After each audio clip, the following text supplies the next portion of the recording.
Welcome to the Great British Crochet Off, where every single week I crochet something inspired by that week's episode of the Great British Bake Off.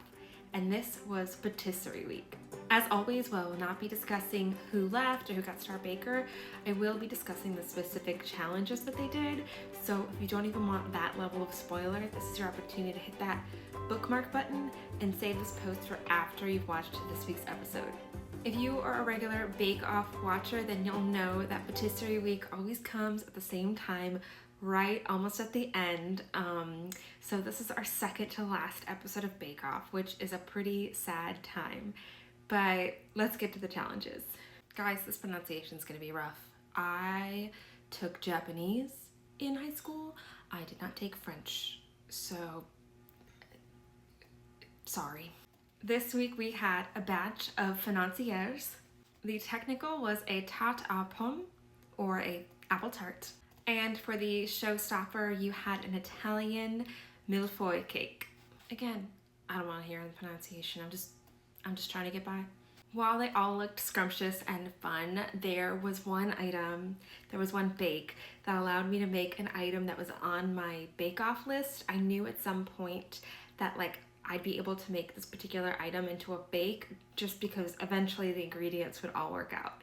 So this week I made a millefeuille cake inspired partially by Maddie's millefeuille cake. But of course, this is not just a cake. This is also a coaster set. So each, except for the top one, each of the layers is a coaster. And they each are these ones are the filling. You have these white ruffly ones, these are the filling.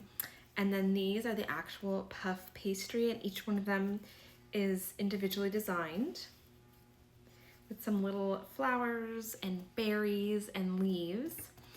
And then when you're not using them as coasters, you can stack them into their little decorative plate, which would also work as a coaster.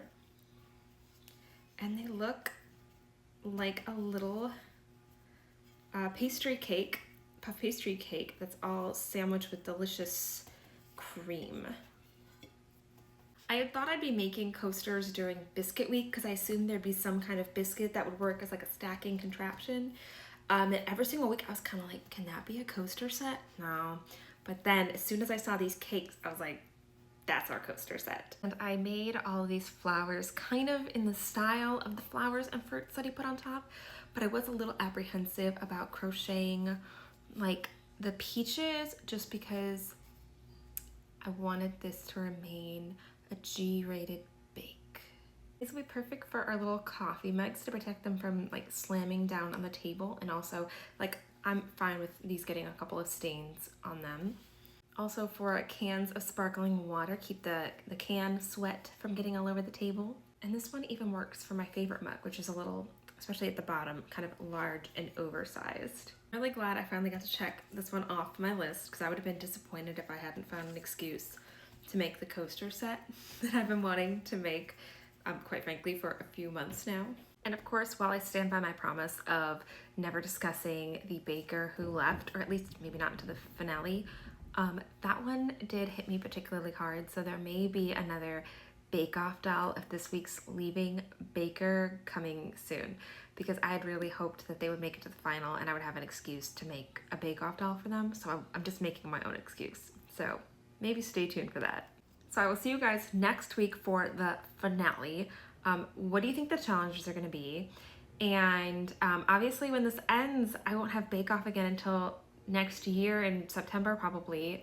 I may do some of the Christmas episodes because I need some Christmas decor.